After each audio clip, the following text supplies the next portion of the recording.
Ready? Yep. Am I live? Yep. Oh, hi. Hi, everyone.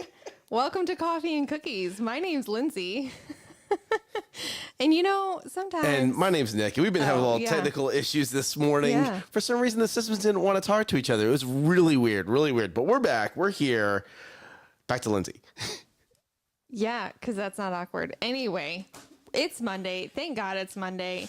We're gonna start this over. We're gonna start this week off on the right foot, even if it doesn't want to because of the technology thing. You just gotta force things sometimes and make it work. You do. You have to just decide that you're gonna make things work, and it's gonna work. Positive mindset. It's funny because it's like I turned everything on early, and yet I'm like, hit the go button, do the thing, da-da-da-da. And then it gives me error, not connecting. I'm like, Wi-Fi is correct. That's correct. This is correct. Yeah. And then so my next thought is, if it doesn't work, are you ready? Here's your IT tip of the day. You restart it. You turn it off and turn it back on again. That was going to be the next step. That actually fixes like 90% of the problems. It seriously does. It's so funny because I'll get on the phone with tech support. And that's the first question they ask me. Did you turn it off and turn it back on? I'm like, listen, I'm a nerd, probably a bigger nerd than you are. I've done everything I can think of. If I'm calling you now, I've exhausted every normal option that you can think of. Yeah, but they don't know how extensive your tech support knowledge is. So they have to ask the question. You have to ask the question. I'm going to start a tech support company. No, we're not. No, we're not. We're not doing that. Nope. It's probably safer for everybody that I don't do that, because I can see right now. Hi, welcome to Nick's Tech Support. How can I help you today? Oh, you poor thing. You do say that sometimes too. Oh, you poor thing. Or as Aaron would say, oh, it's okay, dear. My favorite is, well, bless your heart. But right. Let's get a little split screen action going on right now. That's just a nice way of saying exactly that. Like, you bless poor your dear. heart. Yes. Like, I feel so bad for you. I feel bad for you, but I don't feel bad for you. It's interesting because, so sometimes you get in your world, right? You get in your world and you think everyone knows what you think. Okay. I get in this. That? I do. I think, everyone understands marketing the way I think about marketing, or everyone understands technology the way I understand technology. Like, why is this so difficult? Everyone, if I get it, just everyone has the time and energy to put into it, to do all the research. Looking exactly at what you're looking at and making the same connections that your brain's making. Absolutely. Because I sit in the same room as you and watch the same things that you watch, and I have totally different thoughts on things. And you're like, how did you think of that? Or why did you think of that? And I'm thinking the same thing. Right. Nobody is like you, Nick. See, nobody is like you. That's where when Pastor Keith talks about your divine fingerprint, your 1%, it's because no one thinks the exact same way you do. Mm-hmm. No one interprets it the exact same way, and no one's able to deploy it the exact same way. Yeah. So when you sit here and you're like, man, I don't know. Yeah. We all heard there the is. Same sermon yesterday. And right? two completely different things. Totally different. Totally different. I was right. You were wrong. Wow. That's cool. Right. In your brain, you're right. In my brain, I'm right. No, because you saw it from my point of view. I did. Doesn't mean I, agreed with it. No, I did actually.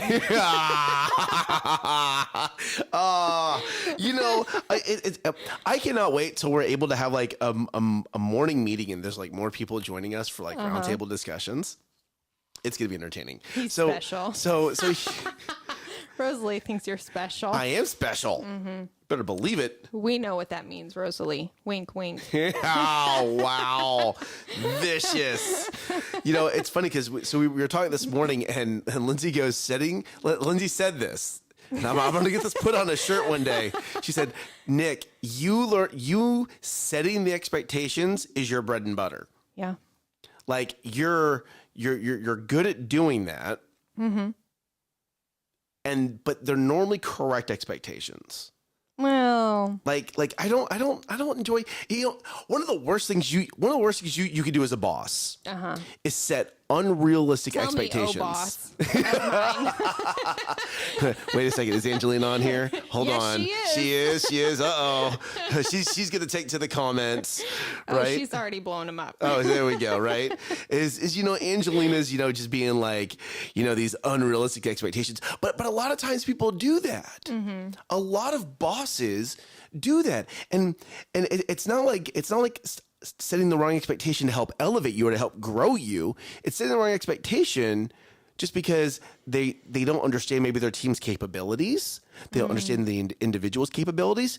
And here we go. You ready for this? They don't understand the way their team is wired on the individual level. Yeah. So I was thinking of like the education system and like the expectations that I had on me. And I'm like, those are so unrealistic that it's ridiculous. And that's like my brain. I'm like, how would you even fix that? I don't even know if there's a way to fix it in our current situation, in our current education situation. Like how do you, anyway, total side tangent. Total side tangent. Totally ignore that. Sorry. Let's stay in the work It's environment, out. right? I'm out. So I had the chance to speak to this young lady, and she's moved her way up at Toyota. And she's a manager now. She has her team, and I started talking about the book Traction and understanding like you don't need to do like the disc. Well, you can do the disc assessment. Not saying it's a bad thing, but if you just need that, I need to figure out who these people are very quickly, right? Instead of doing the disc assessment, or what's the big one, the Myers-Briggs, the expensive one, right? Or maybe There's free versions. The paid version carries a lot more weight to it. I'm sure it does. It's probably a lot more question. Like the free version is like 50 pages long. Wow. Okay. Yeah. So instead of having all those different things, you can normally fit people into one of two categories. They're either a visionary or they're an integrator.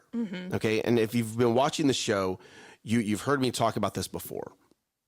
Once or twice. But if you can understand the people that are answering to you, whether they're a visionary or an integrator, that will help you set the correct expectations for what you need them to do. And you're able to tailor them now, right? I don't even know if you're an extrovert or introvert. I don't need to know that. I need to know, are you a visionary or are you an integrator? And knowing that, I can then tweak the demands that I have on you. I also now know, hey, you're a visionary.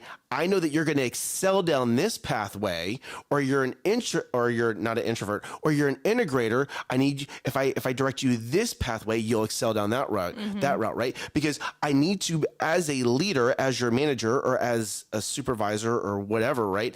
I need to make sure I'm elevating the people that God has put in my charge so they can succeed.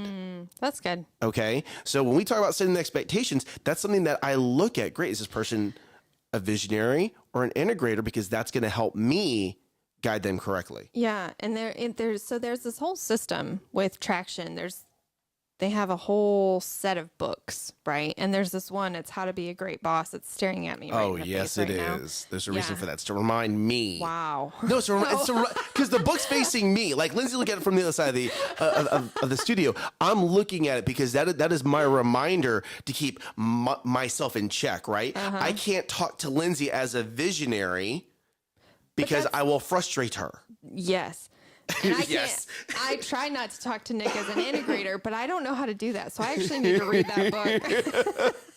Right. So if you are in leadership and you're trying to figure out how to talk to people, am I understanding that that's the book that they would want to read on how to shift your verbiage? You need to read Traction first. You need to get an understanding. Yes, of course. So But then instead of maybe reading Rocket Fuel, read How to Be a Great Boss. Yeah. They're all great. So Tommy's on here, Angelina's on here, Rosalie's on here, Brad's on here. Hello, everyone. Good morning. Good morning. It's a fabulous day. Right. It is. Amber's on here. Oh, Of my course sweet she wife. is. I already know. I already have this planned. And Amber's might be like, no, I'm not going to do it. Yes, we're going to do this. When all the kids you go love into that? school, we're going to... I think we're going to have a morning show with Amber. I think we're going to have multiple morning shows. I love this. Right? Yeah. right? Like I need a studio. And we're going to fill it with morning shows that just help distribute love, leadership, and excellence. And how do we as a morning show or as a group of morning shows help elevate other people's lives? How do we help people move forward? How do we help bring some positive into this world that we live in where you can't turn on the news without something negative? You're like, oh my goodness. Right? Right. I don't turn on the news anymore. Oh, I do. No. I do. It I do for one reason. The Olympics are on right now. Oh, that's the Winter Olympics are going. No. I don't need the news for that. I can just look on Facebook. So if you have Sling, there's actually a 24/7 Winter Olympics channel going on right now. Like that actually might get turned on in the office today. Wow. All yes, right. It's greatness. Did you know that every country has a women's hockey team? I did not know that. I didn't know it either. I didn't even. Yeah, no, I didn't know that. And including the United States, and they're freaking good. Yeah. Like it's so hard for me to follow hockey. Like they're chasing this, they're chasing the invisible puck because it moves so fast. I can't follow it. Right, I agree, Angelina. Amber would be great on the show. They're chasing an invisible puck. Yeah. I'm just gonna leave that alone. Just gonna leave it alone. Just gonna leave it alone. Just gonna leave it alone. Fine. Right. Okay. So let's talk about a business success. Right. And if Tommy's still with us, I'm sure he'll comment on this. When we had an insurance agency together, before Tommy went and started off his own insurance agency, right? It was me, it was Tommy, it was Diane, and it was Teresa. It was a family-owned insurance agency. And we actually wound up shutting down another farmer's agent that tried to move into our backyard. Ooh. And we shut down an Allstate agent that was right down the street. And do you want to know what the secret weapon was? Answering the phone. That was a rule in like our office. No. That's kind of true, right? Now let's answer the text message. But back then, wow, I just had to use that terminology. Back then, did that make you feel old? No, it didn't. Back then, it was the number one thing that we did, and people would tell us. The only reason, like, we wouldn't always be the best price because we were a captive agency, was Farmers Insurance. Not always the best price, probably more about mid of the road as far as price is concerned. But because our agency answered the phone, people would write their business with us. And we became one of the top 3 insurance agencies in the DFW area for farmers, because of that. And I say this to you because if you're a small business or you're an entrepreneur and you're like, oh, I can put that to voicemail. Right. We'll call him back. That's exactly what I said, actually. You're going to tattle on yourself right now. Transparency. All right. Transparency. Yeah. We had somebody call like 2 minutes before we were start the show. And I'm like, oh, we'll just call him back. Nick's like, no, we're going to answer the phone. We're going to answer the phone. Okay, let's answer the phone. There we go, right? And I did it, and I let the individual know, hey, we're about to shoot our morning show. We'll call you right back after the morning show, right? But you have to answer the phone. You have to be in the room. You have to be intentional. Right. Okay? If maybe one of your marketing avenues is Facebook. You need to be intentional about getting in the comments. You need to be intentional about answering messages. Right. It doesn't matter what your line of communication is. Be intentional about it. Okay. Rookie.io. Here we go. Right.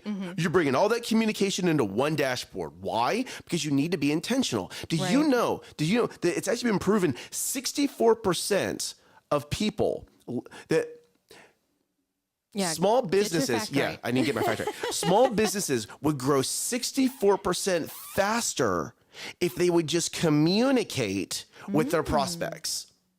That's interesting. Okay. And to put that in perspective, let me flip this the other way. Businesses lose 64% of their revenue because they don't answer the phone, they don't answer their Facebook, they don't answer their text messages, and they think, I'll get to it later. Well, and I get it. As a small business, we get it, right? That's why we use Rookie.io, right? That's why that tool exists. Because if I can bring all that communication into one location, I can now be more efficient with my time, right? But you have to be communicating. Yes. Okay. Do you feel better? I do. Answer the phone. Especially if you see my phone number show up. Yes, sir. Answer the phone. So let's start about the rules. Okay. And this was, I know, rules. Rules of what? Rules of religion, rules of marriage, rules of parenting. Okay. So I'm going through this thing called freedom. All right. And then I also, so I was at church Saturday morning, Did you Sunday sleep morning, there? it's Sunday night, right? And Pastor Keith during the sermon talked about this a little bit, but it really kind of hammered in during freedom, and we were talking about rules. You can be a rule follower, and you can go, oh, I'm religious. I got to do A, B, C, D, E, F, G. Okay. And you can put a negative spin on that very easily. Or you could be married and go, oh, I can't look at other men or other women, or oh, I can't talk to other men or other women, or oh, I can't do this because these are the rules. Right? You're very growly. I am growly about this. And there's a reason. I'm not really growly, but there's a reason. Right? Or maybe you're a parent and you have kids and you're like, here are the rules, right? And your kids are like, okay, we're gonna follow the rules. And they want to creating this disdain for their parents because they've always had to follow the rules, right? Yeah, sure. And here we go. What would it be if I didn't have to follow the rules? If I actually just loved my God, my wife, and my kids? I don't need to have a checklist of rules because I love my wife. I don't need to look at other women because I love my wife. You don't have to make that a rule. I love my wife. Therefore, she's my focus, right? I don't need my kids to follow daddy because daddy has rules. No, I want them to follow me because they love me and they respect me. And because they love and respect me, they want to follow the rules. They want to say please and thank you. They want to be respectful. Right? Let's take that to religion because this is where I think a lot of people are going the wrong direction. And I know, and Freedom talks about this, okay? Okay. Imagine if you just wanted to love God. If you just wanted to follow him, if you just wanted to love and be loved by him, I don't need to worry about all the rules and checking off my list anymore because I desire to be that individual, right? I desire to have that relationship. Therefore, I'm going to follow rules because that's my desire, okay? I'm not going to cheat on my wife because I desire to love my wife, okay? I'm going to make her a priority because I desire to have a relationship with her. All right. I desire to raise my kids because I desire to see them succeed because I love them. Right. They desire to listen to their mother and father, not out of fear, but because they love and respect us. Right. So why do we as Christians create this checklist of I'm going to do A, B, C, D, E, F, G, instead of going, you want to know what? I'm going to love you, God. Thank you for loving me first, right? One, parent to child. Thank you for loving, I love my child before the child is able to love me, right? I thank you, God, for loving me. Now I want to love you back. Therefore, thank you for sharing the rules. Thank you for setting the expectation, right? I'm not saying you shouldn't know them. You should know that. Thank you for setting the expectation. But now I don't need to focus on the rules. I don't need to focus on this negative standard because I want to love God already, right? I don't need to focus on the rules of marriage. I love my wife. I want to be around my wife. I want to desire my wife. I want to make sure that, you want to know what? One thing, ways I show her every morning that I love her. I make her coffee. Aw. Right? Do I need to do that? Could that be a negative? Oh man, I got to wake up and make my wife coffee again. Right? Sure, people could go down that direction because I've now set that expectation. But no, I do it because that's how I show my wife I appreciate her, right? That's a rule that I've now set, but it's out of desire for that relationship. You asked, why do people need that checklist? I think when it comes to God and people get into religion and what does that look like? What does loving God look like? What does loving, like, I think it's difficult because they can't see God. They can't audibly hear God. They can't, it's almost like it, not that it is, I don't think this way, but I feel like that, I know that when I was growing up, I grew up Lutheran, and it was Lutheran is I didn't know this. Oh, yeah. Yeah. I grew up Lutheran. It is a subsection of Catholicism. And it's very, like, you have your checklists. You have your boxes that you have to fill. You stand up, you sit down, it's, you have a lot of resuscitation. Mm-hmm. And that is how they teach you to love God. That's how you have a relationship with God, is that you do all these things and you fill these check boxes, and that's how you have that relationship. So when you take away those check boxes or you take away those items, people are like, well, I don't know what that looks like. I don't know how to love God without those checklists. Correct. But don't make that. Okay, here we go, right? Some people need a checklist, right? Some people are just very organized and they need their checklist, right? I'm not saying don't. I'm saying don't allow that to be the focus. I've done my checklist, therefore I love God. Right? I'm reading It's very transactional. There you go. Thank you. Right? Thank Gary. It's Thank right. You, Gary. Thank you, Gary. You know, it's transactional. It's not transformational, right? There you go, Gary. Right? So yes, I mean, Angelina's dad also makes her mom coffee. That's awesome. And yes, Rosalie, it's the Catholic religion. But here we go. Some people, so former military, okay, just like Rosalie's husband, former military. Some people need that structure to survive.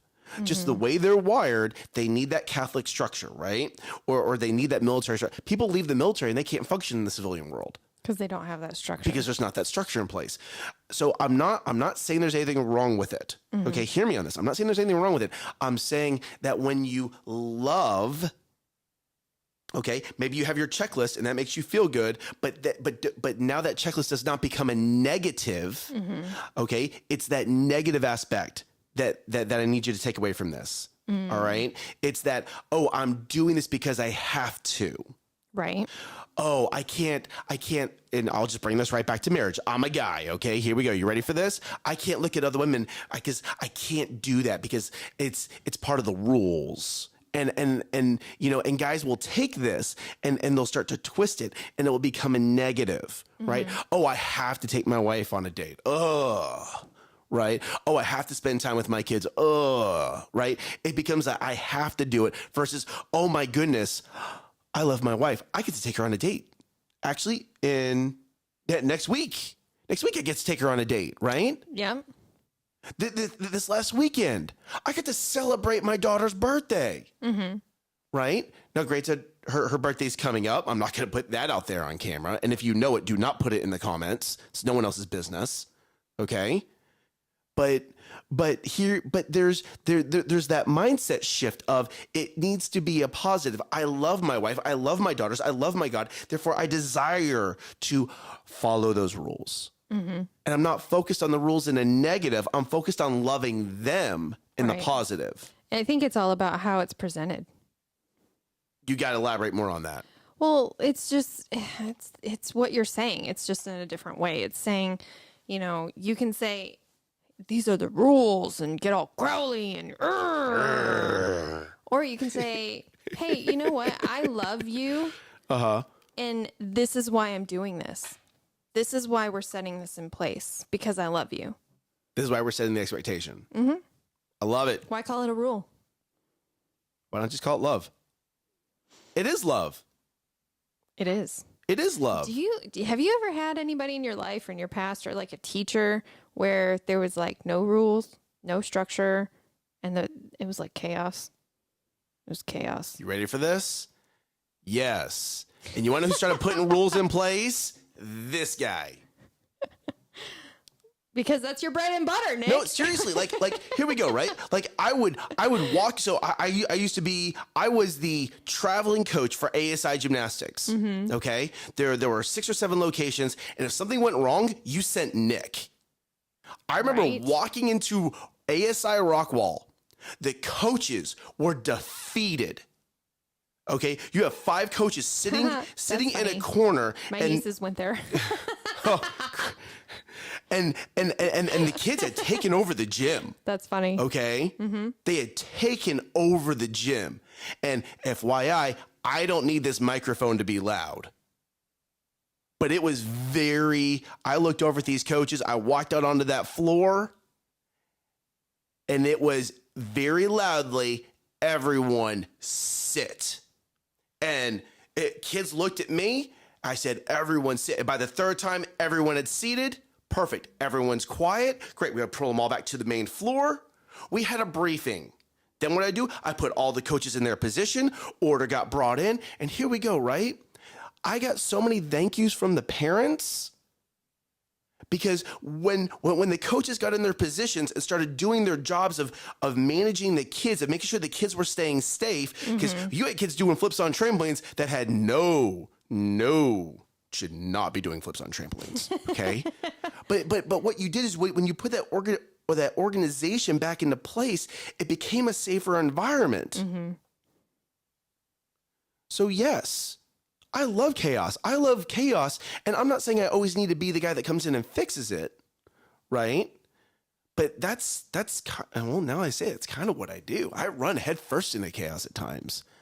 I sometimes I will go fix a situation that maybe some people just don't want fixed because they like the chaos.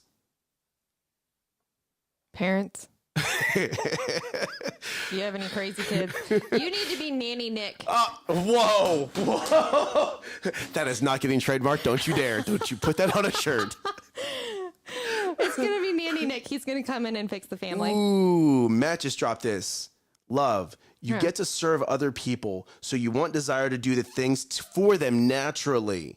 It's not I have to attitude, negative attitudes. It's I get to attitude. Oh, I like there that. you go. Yep. There you go. I get to serve you. I get to, that's good, Matt. That's good. I like that. Okay. So, man, I'm actually going through like my history right now of every chaotic thing that happened and going, yep, I ran into that head first. So it's funny because I actually had one where I inserted myself into the chaos to fix it. And then I actually pulled myself back out because the leadership didn't want the chaos fixed. Right. And I was like, it was was getting bad. You yes. From fixing it. And you have to be aware of when it's wanted and when it's not wanted. And that was a learning life lesson for me. Yeah, you didn't understand. No, I didn't. Why would somebody want to live this way? Why would you want this? Why? You know? All right, so let's talk about this last thing, okay? And you're so reluctant to talk I don't want to talk about this. Actually, it's 9:30. Yeah, so I got 1 minute. Yes, I'm gonna squeeze it in. So you think that? No, we're gonna go over today. All right. So I am used to failing. I am used to. That's a bold statement. But I am. You want to know what? Angelina's been with me the last couple of years. Like Angelina was here, I think, 2 years before you came on board. Angelina has seen me fail. 6 months. She was here 6 months before me. It was like 15 years. Yeah. It's like 15 years. Okay. So, is she even that old? I mean, are you even 17, Angelina? Oh, wow. You know, Amber has seen me fail. Tommy and Diane have seen me fail. I am used to failing, picking myself back up, dusting myself off, and charging forward again. I am great at failing. Great at it. Okay? Which you need to be to be able to pick yourself back up and move yourself forward again, right? And so when people say, oh, picking yourself up, like I've done that. I'm a master of picking myself up and moving forward again. Okay. So Angelina thinks your comments are funny. They are funny. Thank you. So I've been wondering why I have been hopping and I keep going. I keep finding excuses for not getting certain projects done. Mm-hmm. Projects that I need him to complete. Yes. Projects that I need him to finish. Yes. Yeah. Right. And it's not client work. It's inside the business work. Mm-hmm. That only Nick knows how to do. Yes. Yeah, that is correct. Yeah, it's almost my comfort zone. Yes. Failing is yes. Right. And, I noted I had an epiphany moment, one night, and I was telling Lindsay about this and told Amber about this. And it was, I might have a fear of actually succeeding.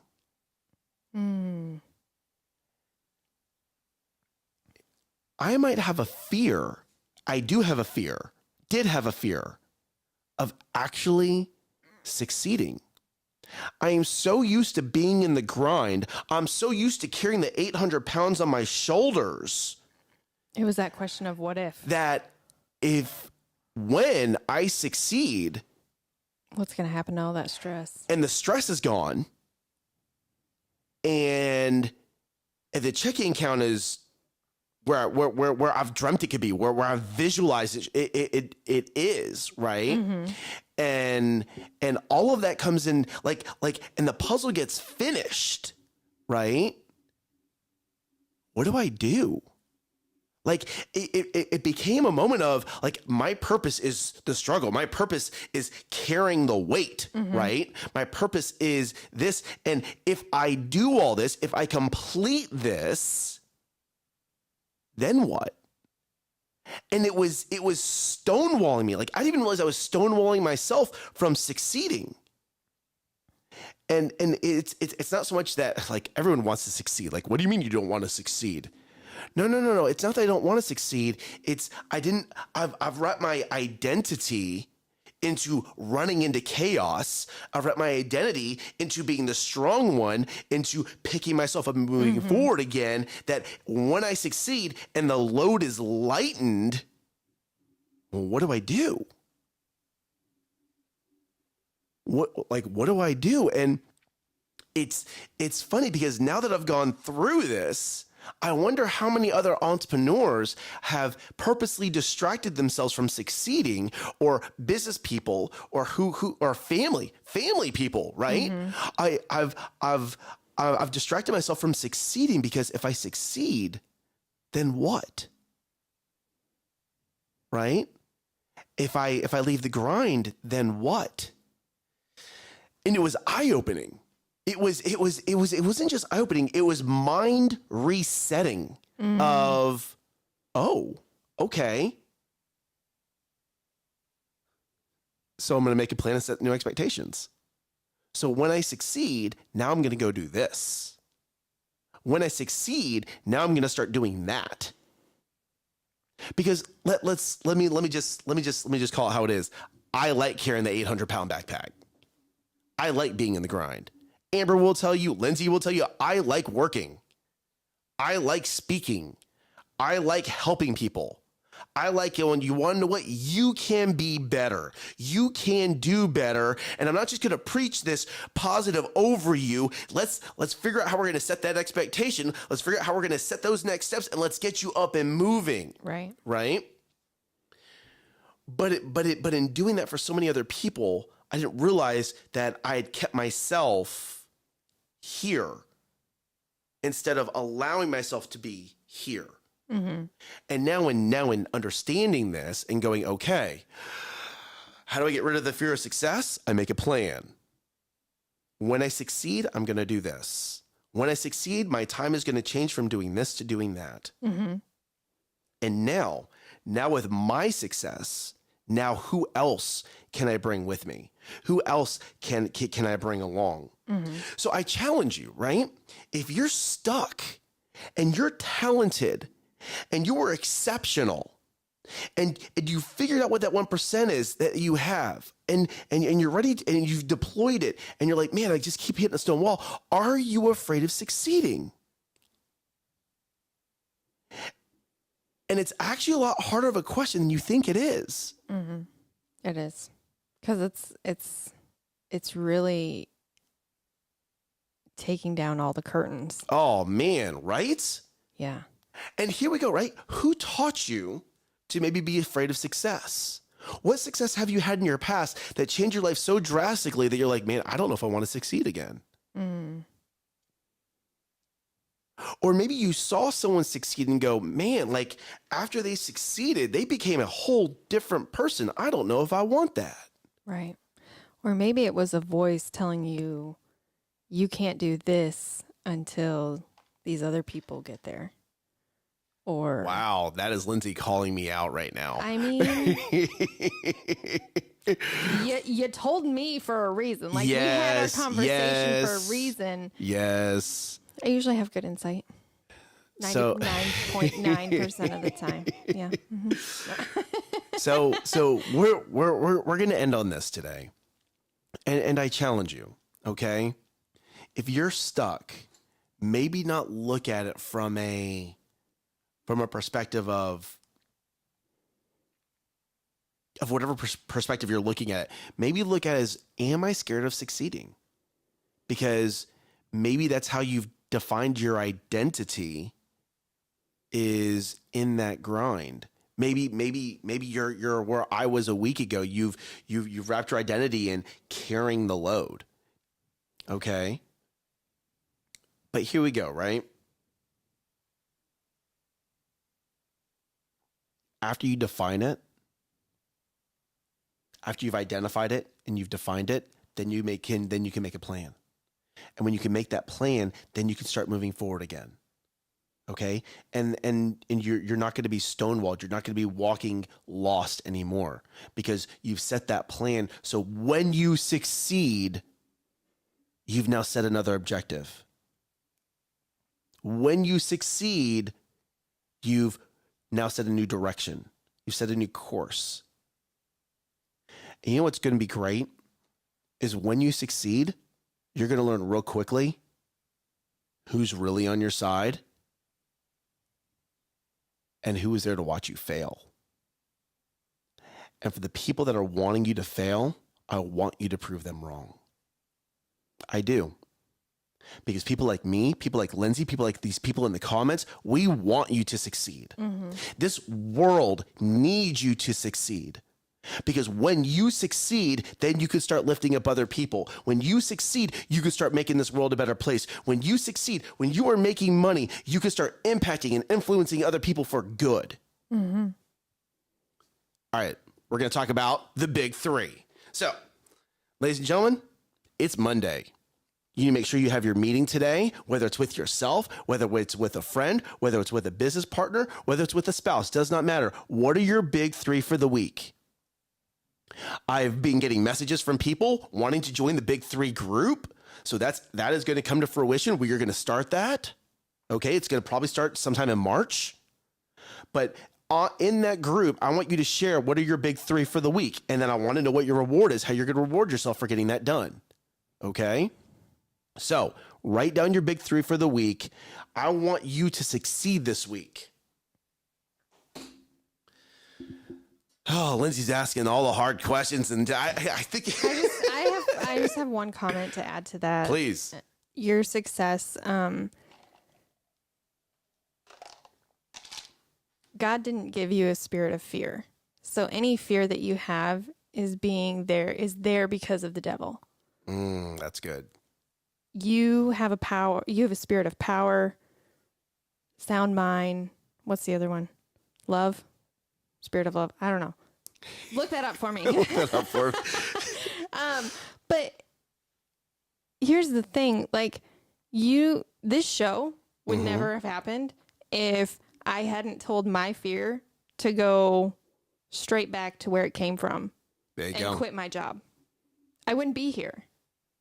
I would not be here. And I would not be able to pour positive into people this way if I had said, no, I'm going to let this fear define me, or I'm going to hold on to this fear.